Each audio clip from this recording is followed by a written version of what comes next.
നമസ്കാരം. സ്പോട്ട് ലൈവിലേക്ക് സ്വാഗതം.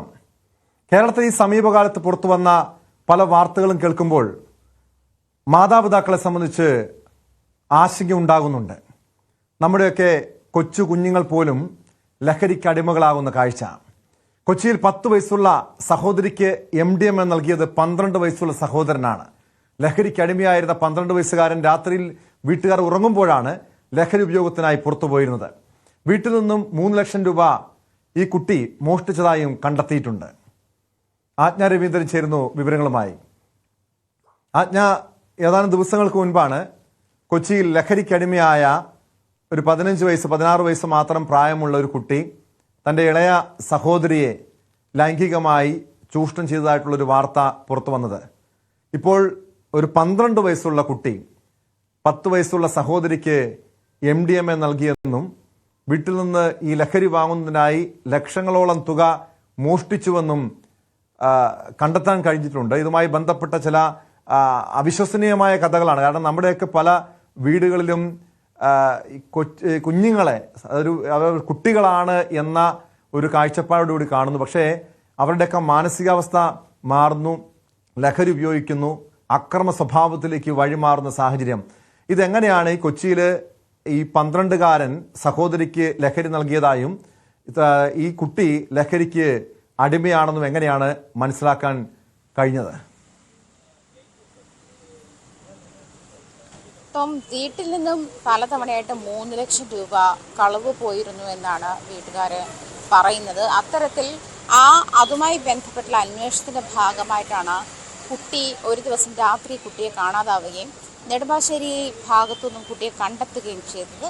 അങ്ങനെ വീട്ടുകാർ പണം നഷ്ടപ്പെട്ടത് അറിഞ്ഞുവെന്നും താൻ ലഹരി ഉപയോഗിക്കുമെന്ന് മനസ്സിലാക്കിയതും എന്ന് കരുതിയാണ് കുട്ടി അത്തരത്തിൽ വീട്ടുകാരെ ആക്രമിക്കാൻ തുനിയുന്ന ഒരു സാഹചര്യത്തിലേക്ക് അത് കൊണ്ടെത്തിച്ചത്. വീട്ടുകാരെ നിരന്തരം ആക്രമിക്കുകയും അതല്ലെങ്കിൽ താൻ പ്രായപൂർത്തിയാകാത്ത ആളാണ്, അതുകൊണ്ട് തന്നെ ഇത്തരത്തിൽ ഉപദ്രവിച്ചാൽ അതല്ലെങ്കിൽ തന്നെ ഉപദ്രവിക്കുന്ന ഒരു സാഹചര്യം ഉണ്ടായാൽ അത് വീട്ടുകാർക്ക് ദോഷം ചെയ്യുമെന്ന് നിരന്തരം വീട്ടുകാരെ ഭീഷണിപ്പെടുത്തുകയും ചെയ്തുവെന്നാണ് ഡി അഡിക്ഷൻ സെന്ററിൽ നിന്നും കിട്ടുന്ന വിവരം. അങ്ങനെയാണ് ഡി അഡിക്ഷൻ സെന്ററിൽ തുടർന്നാണ് കുട്ടിയുടെ മാനസികാവസ്ഥ അങ്ങേയറ്റം വഷളായി എന്നും അത് മനസ്സിലാക്കിയ ശേഷം വീട്ടുകാർ ഡി അഡിക്ഷൻ സെന്ററിൽ എത്തിക്കുകയും ഡി അഡിക്ഷൻ സെന്ററിൽ ചികിത്സയ്ക്കിടയിലാണ് 10 വയസ്സുകാരിയായ അനിയത്തിയെ കൂടി ഈ MDMA നൽകിയിരുന്നു, രാസലഹരി നൽകിയിരുന്നു എന്ന് കുട്ടി വെളിപ്പെടുത്തിയത്.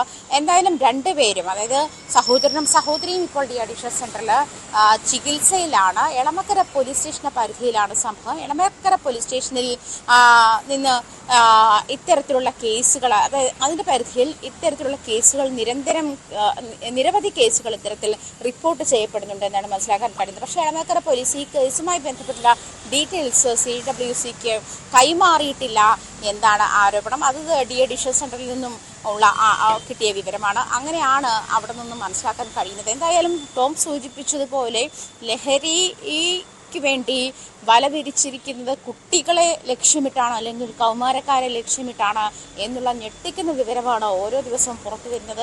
കഴിഞ്ഞ ദിവസം ഇത്തരത്തിൽ സഹോദരിയാണെന്ന് പോലും മനസ്സിലാക്കാനുള്ള ഒരു പ്രാപ്തി ഇല്ലാത്ത തരത്തിലേക്ക് ലഹരിക്ക് അടിമപ്പെട്ടു പോയ ഒരു ചെറുപ്പക്കാരൻ, ഒരു കുട്ടി, അങ്ങനെ തന്നെ പറയുന്നതായിരിക്കും നല്ലത്. അവൻ്റെ സഹോദരിയെ പീഡിപ്പിക്കുന്നു. ഈ സഹോദരിക്ക് 10 വയസ്സ് പോലും ആകാത്ത തൻ്റെ അനിയത്തി കുട്ടിക്ക് ലഹരി നൽകുന്നു. ഇത്തരത്തിലുള്ള കേസുകൾ നമ്മളെ ഞെട്ടിപ്പിക്കുന്ന തരത്തിലേക്ക് പ്രായം കൊടുക്കുന്ന ഇളവ്, അല്ലെങ്കിൽ നമ്മൾ കുട്ടികളാണ് എന്ന് കരുതുന്ന കുഞ്ഞുങ്ങളൊക്കെ ഇത്തരത്തിൽ ബിഹേവ് ചെയ്യുകയും ഇത്തരത്തിലുള്ള കെണിയിൽ അകപ്പെട്ടു പോവുകയും ചെയ്യുന്നു എന്നുള്ളതാണ് ഞെട്ടിക്കുന്ന വാസ്തവം.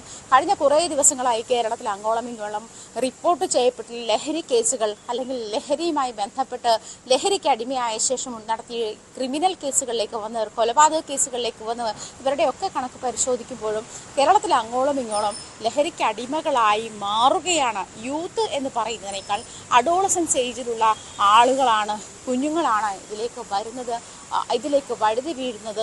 അവരെ പ്രൊട്ടക്റ്റ് ചെയ്യാനുള്ള സാഹചര്യം സ്കൂളുകളിൽ നിന്നോ അതല്ലെങ്കിൽ മാതാപിതാക്കളുടെ ഭാഗത്തു നിന്നോ അതല്ലെങ്കിൽ ഏത് സാഹചര്യത്തിലാണ് ഇവർ ഇത്തരത്തിൽ ഒരു ഗ്യാങ്ങിലേക്ക്, ഇത്തരത്തിലുള്ള മരുന്നിൻ്റെ ഉപയോഗത്തിലേക്ക് ചെന്നെത്തുന്നത് എന്ന് മനസ്സിലാക്കാനുള്ള ഒരു സോഴ്സും പാരൻസിൻ്റെ ഭാഗത്തോ അല്ലെങ്കിൽ ടീച്ചേഴ്സിൻ്റെ ഭാഗത്തോ ലഭിക്കുന്നില്ല എന്നുള്ളതാണ് മനസ്സിലാക്കാൻ കഴിയുന്നത്. ഇതിനെപ്പറ്റി പാരൻസ് അവെയർ ആകാഞ്ഞിട്ടോ ഒന്നുമല്ല, രക്ഷകർത്താക്കൾ ഇതിനെപ്പറ്റി ജാഗരൂകരാകാഞ്ഞിട്ടോ ഒന്നുമല്ല. പക്ഷേ ഈ കുഞ്ഞുങ്ങൾക്ക് തീർച്ചയായും ആജ്ഞ, ഇവിടെ നമ്മൾ ശ്രദ്ധിക്കേണ്ടത്, ഇന്ന് ഞാനൊരു സംവിധായകൻ ജയരാജിന്റെ ഒരു പ്രസ്താവന വായിച്ചതാണ്.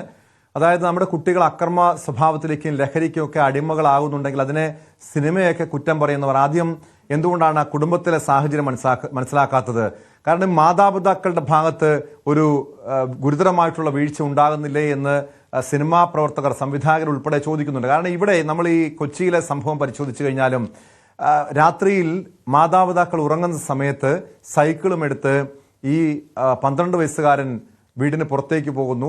ഇത്രയും ദിവസങ്ങളായി, അതായത് ലഹരിക്ക് അടിമയാണെന്ന് പറയുന്നുണ്ട്. അങ്ങനെയെങ്കിൽ 1-2 ദിവസം കൊണ്ട് ലഹരി ഉപയോഗിക്കുന്ന വ്യക്തിയല്ല, തുടർച്ചയായി ഈ 12 വയസ്സുള്ള കുട്ടി ലഹരി ഉപയോഗിച്ചിരുന്നു എന്ന് തന്നെയാണ് മനസ്സിലാക്കേണ്ടത്. ഇത്രയും ദിവസങ്ങളായിട്ടും അല്ല ഇത്രയും നാളുകളായിട്ടും മാതാപിതാക്കൾ ഇതൊന്നും അറിഞ്ഞിരുന്നില്ല എങ്കിൽ അത് അവരുടെ തന്നെ വീഴ്ചയായി കാണേണ്ടതല്ലേ? ഒരു പക്ഷേ ടോം പറയുന്നത് പോലെ അവരുടെ തന്നെ വീഴ്ചയെ കാണേണ്ടതാണെന്ന് നമുക്ക് ഒറ്റയടിക്ക് പറയാൻ പറ്റുമ്പോഴും ഇത്തരം സാഹചര്യത്തിലാണ് കുഞ്ഞുങ്ങളെന്ന് മനസ്സിലാക്കാൻ പറ്റാതെ കടന്നു പോകുന്ന സാഹചര്യങ്ങളും ഉണ്ടാകും. ഒരു പക്ഷെ അത് ടോം സൂചിപ്പിച്ച പോലെ വീട്ടിലെ സാഹചര്യമായിരിക്കാം, കാരണം അതിനേക്കാൾ അല്ലെങ്കിൽ വേറെ ഏതെങ്കിലും സമ്മർദ്ദത്തിൽ അകപ്പെട്ടു പോയവരായിരിക്കാം. ഇങ്ങനെയൊക്കെ പറയുമ്പോഴും ഈ നേരത്തെ ചൂണ്ടിക്കാണിച്ചതുപോലെ സിനിമയുടെ അതിപ്രസരം അല്ലെങ്കിൽ സിനിമയിലെ ഇത്തരം സീനുകൾ ഉണ്ടാക്കുന്ന അതിപ്രസരമാണ് ക്രൈമിലേക്കും ലഹരിയിലേക്കും കുട്ടികൾ വഴിതെറ്റി പോകാനുള്ള സാഹചര്യമെന്ന് ആവർത്തിച്ച് പറയുമ്പോഴും അതിനുള്ള സാഹചര്യം മുൻപ് ഇത്തരം സിനിമകൾ ഉണ്ടായിരുന്നില്ലേ? മുൻപ് നമ്മൾ മലയാളികൾ കണ്ടിരുന്നത് മലയാള സിനിമകൾ മാത്രമായിരുന്നില്ല. ഇത്തരം ഈ പറയുന്ന ക്രൈമിന്റെ അതിപ്രസരമുള്ള, അതല്ലെങ്കിൽ മയക്കുമരുന്നിന്റെയും മറ്റു കൊലപാതകത്തിന്റെയും, അതല്ലെങ്കിൽ ഇത്രയും വലിയ വയലൻസിന്റെയൊക്കെ അതിപ്രസരമുള്ള സിനിമകൾ ഒരുപാട് കണ്ടുകൂട്ടിയവരാണ്. ഈ 2020 മുതലുള്ള കാലഘട്ടത്തിൽ കോവിഡ് ചെയ്ത ശേഷം കൊറിയൻ ഡ്രാമകളിലേക്ക് പോയപ്പോഴല്ല മലയാളി ക്രൈം സിനിമകൾ കാണാൻ തുടങ്ങിയത്, അല്ലെങ്കിൽ ഇത്തരത്തിലുള്ള വയലൻസ് സിനിമകൾ കാണാൻ തുടങ്ങിയത്. അങ്ങനെയല്ല. അപ്പോൾ അത് മാത്രമാണ് എന്ന് പറയുന്നതിനോടും ടോമി പറഞ്ഞതുപോലെ അധ്യാപകരുടെ ഭാഗത്തുനിന്നും രക്ഷിതാക്കളുടെ ഭാഗത്തും ഉണ്ടാകുന്ന ആശ്രിത, നിങ്ങളുടെ കുഞ്ഞുങ്ങളെ നിയന്ത്രിക്കേണ്ട ഏജ് ഗ്രൂപ്പിൽ നിയന്ത്രിക്കുക തന്നെ വേണമെന്നുള്ള മുൻപ് വിദ്യാഭ്യാസ വിചക്ഷണന്മാർ മുന്നോട്ട് വെച്ചിരിക്കുന്ന ആ ഒരു രീതി പിന്തുടരേണ്ടത് അത്യന്താപേക്ഷിതമാണ് എന്നുള്ള രീതിയിൽ തന്നെ വന്നിരിക്കുകയാണ് എന്ന് തന്നെ. അവന്റെ സ്വാതന്ത്ര്യം, അവന്റെ വ്യക്തിത്വം, ഇത്തരം കാര്യങ്ങൾ, ഈ വ്യക്തിത്വം ഇവിടെ എല്ലാം കാര്യങ്ങളെല്ലാം കൈവിട്ടു പോയി കഴിഞ്ഞാണ് മാതാപിതാക്കൾ പരാതിയുമായി പോലീസിനെ പോലും സമീപിക്കുന്നത്. അതായത് ഈ കുട്ടിയെ ലഹരിയുമായി പിടികൂടിയപ്പോൾ മാതാപിതാക്കളെ മർദ്ദിക്കുന്നു, കുട്ടിയെ അവർ ശിക്ഷിച്ചപ്പോൾ ഇത് പറയുന്നു, അതായത് ഞാൻ പ്രായപൂർത്തിയാകാത്ത കുട്ടിയാണ്, നിങ്ങൾക്കെതിരെ കേസെടുക്കുമെന്ന് ഈ 12 വയസ്സുകാരൻ മാതാപിതാക്കളെ ഭീഷണിപ്പെടുത്തുന്ന സാഹചര്യം ഇവിടെ പലരും വിമർശിക്കുന്നുണ്ട്. കാരണം ഇന്നത്തെ കാലഘട്ടത്തിൽ ഈ കൊച്ചു കുട്ടികളെ മാതാപിതാക്കൾ വല്ലാതെ ലാളിച്ച് വളർത്തുന്നുണ്ട്, ഒരു കുറവും അറിയിക്കുന്നില്ല. അതായത് തങ്ങളുടെ കാലഘട്ടത്തിൽ കുട്ടിക്കാലത്ത് അനുഭവിച്ചിരുന്ന ബുദ്ധിമുട്ടുകൾ, സാമ്പത്തിക പ്രയാസം, അതിൽ ഇല്ലായ്മ, ഇതൊന്നും മക്കൾ അറിയരുത് എന്ന് കരുതി അവരെ ലാളിച്ച് വളർത്തുന്ന ഒരു തലമുറയാണ് ഇന്നത്തെ മാതാപിതാക്കൾ എന്ന വലിയ വിമർശനമാണ് വരുന്നത്. ഒരു പരിധിവരെ അതൊക്കെ ശരിവെക്കുന്നതല്ലേ ഈ തുടർച്ചയായി ഉണ്ടാകുന്ന സംഭവങ്ങൾ?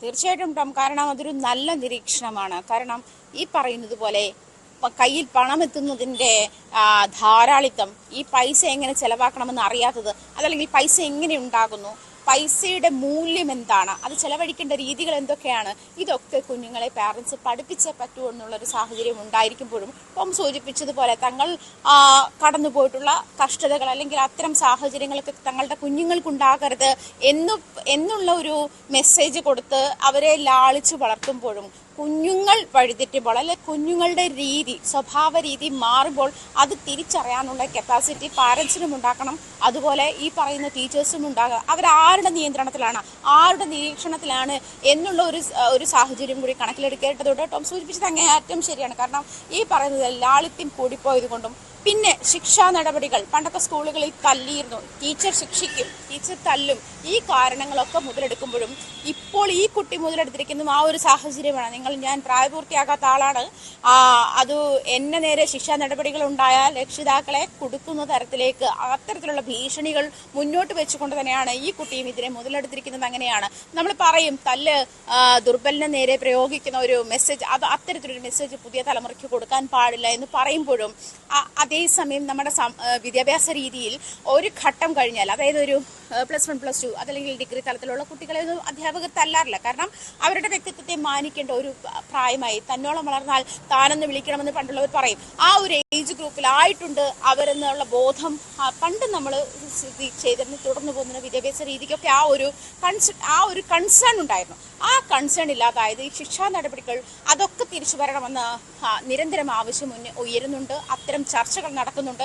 കുട്ടികളെ ശിക്ഷിച്ച് വളർത്താത്തതിന്റെ പ്രശ്നമാണ്, അതല്ലെങ്കിൽ കുട്ടികൾ ഏതൊക്കെ സാഹചര്യത്തിൽ ചെന്ന് പെടുന്നു എന്ന് അറിയാത്തതിന്റെ പ്രശ്നമാണ്. മൊബൈൽ ഫോണിന്റെ തീർച്ചയായും കേരള ഹൈക്കോടതി പോലും ഈ സമീപ കാലത്ത് ഇത്തരമൊരു നിരീക്ഷണം നടത്തിയതാണ്. കാരണം കുഞ്ഞുങ്ങളെ പണ്ടെങ്ങനെയായിരുന്നു അതുപോലെ ആ രീതിയിലൊരു ക്രൂരമായ അല്ലെങ്കിൽ പ്രാകൃതമായ ശിക്ഷാ നടപടികളല്ല, പക്ഷെ എങ്കിൽ പോലും ശകാരിച്ചും ശിക്ഷിച്ചും തന്നെ വളർത്തേണ്ട ഒരു സാഹചര്യമാണ്. പലപ്പോഴും വീടുകളിലെ സാഹചര്യം മാതാപിതാക്കൾ അമിതമായ രീതിയിൽ കുഞ്ഞുങ്ങളെ ലാളിച്ചു വളർത്തുന്നൊരു സാഹചര്യം, ഈ നിയമത്തിൻ്റെയൊക്കെ ഈ കുട്ടികൾക്ക് അനുകൂലമായ നമ്മുടെ ഇവിടുത്തെ നിയമവ്യവസ്ഥ, ഇതൊക്കെയാണ് ഇന്നത്തെ കുരുന്നുകൾ ഈ രീതിയിൽ ലഹരിക്കടിമകളാകാനുള്ള സാഹചര്യം ഒരുങ്ങുന്നത്. അവിശ്വസനീയമായ കഥകളാണ് ഈ കഴിഞ്ഞ ദിവസങ്ങളിൽ, വാർത്തകളാണ് കഴിഞ്ഞ ദിവസങ്ങളിൽ കൊച്ചിയിൽ നിന്ന് പുറത്തു വന്നത്. ഒരു 15 വയസ്സുള്ള കുട്ടി സ്വന്തം സഹോദരിയെ, ലഹരിക്കടിമയായ കുട്ടി സ്വന്തം സഹോദരിയെ ലൈംഗികമായി ചൂഷണം ചെയ്ത വാർത്ത. ഇപ്പോൾ 12 വയസ്സുകാരൻ 10 വയസ്സുള്ള സഹോദരിക്ക്